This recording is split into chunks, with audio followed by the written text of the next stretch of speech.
નમસ્કાર, વિરાટ સમાચારમાં આપનું સ્વાગત છે.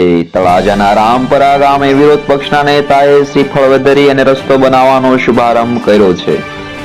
ભાવનગર જિલ્લાના તળાજા તાલુકાના રામપરા ગામનો રસ્તો બનાવવાની લાંબા સમયથી લોકોની માંગ હતી, જે આજ રોજ તળાજા તાલુકાના પંચાયતના વિરોધ પક્ષના નેતા કુશાભાઈ ચોપડા દ્વારા શ્રીફળ વધેરી અને ખાતમુહૂર્ત કરવામાં આવ્યું હતું અને રોડનું કામ શરૂ કરવામાં આવ્યું હતું.